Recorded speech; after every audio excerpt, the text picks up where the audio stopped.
Welcome to my channel. My name is Stephen Awudi. I am an RCIC, and that means Regulated Canadian Immigration Consultant.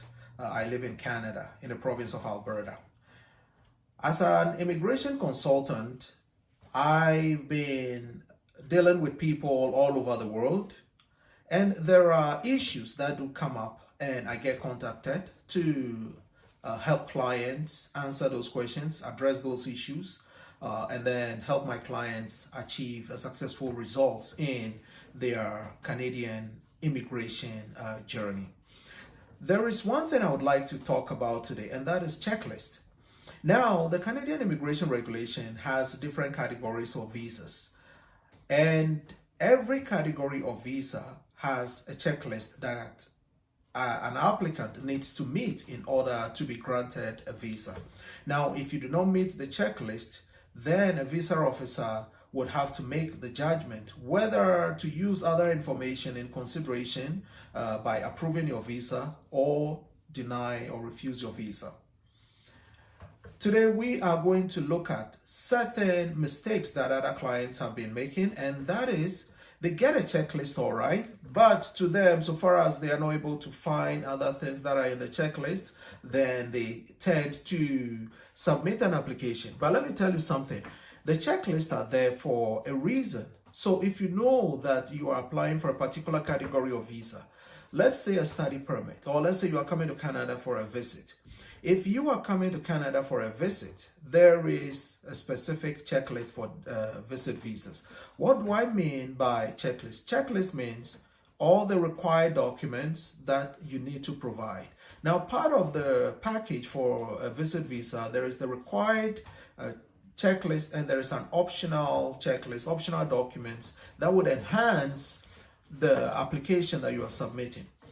If you are applying from a particular country, there is also what we call the country-specific checklist. A country-specific checklist, for example, would be a person applying for a specific country may require a police clearance certificate as compared to another person applying from a different country whereby a police clearance certificate may not be required. So your task to do as an applicant is to look at the regular checklist for the particular kind of visa you're applying for, and then you also look to see if there's a country-specific checklist based on where you are located or where you are resident, or you are residing and you are applying for. It is very, very important to take these things into consideration. I get people call me that I've submitted everything and my application has been refused, and looking at the application they've submitted, upon questioning this kind of people, you see that they lack the required documents. They did not submit all the required documents. Another important thing that we also need to take into consideration is that back in the days whereby you submit an application by just barely providing everything and a visa officer will approve. One thing about Canada is that there are a lot of applicants who are submitting an application to come to Canada. So it is your responsibility to make sure that you meet all those requirements, you provide documents which are legible, credible documents, not forgery documents. If you do not have the required documents, do not try to submit a forgery document or a fake document. You are going to be refused if you do that. Make sure you submit in your letter of explanation if it is required, or if you would want to add it to it, why that document is missing, and if you're able to submit it at a later date, you provide that information. So number one, make sure all those your financial documents are up to date. If it is 6 months bank statement or fixed deposit certificate, that is required based on your country-specific requirement, you provide a 6 months. If it is 3 months, you provide that. If your passport needs to be valid, everybody, at least 6 months of validity is required. If your passport is about to expire, don't rush and submit the visa application, but wait and get your passport renewed.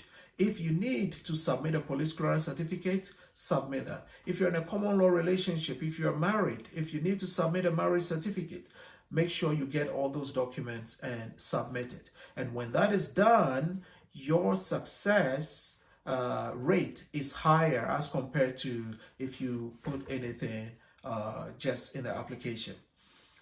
When an application is refused, as an immigration consultant, we have the ability to request what we call ATIP notes. The ATIP notes are the visa notes that the person who processes your visa, the visa officer who is processing an application, they make notes down into the computer system. Now that system is generated and what we can request when a visa is refused. So let's say somebody calls me from, let's say, let's just say from South Africa and said a visa has been refused. And they would want to hire my services. So that then, what do? We request the ATIP notes to see the reasons of refusal. It could be that the applicant submitted a bank statement in addition in support of his application. Upon review of the bank statement, the applicant there's not enough money in their account to support this trip.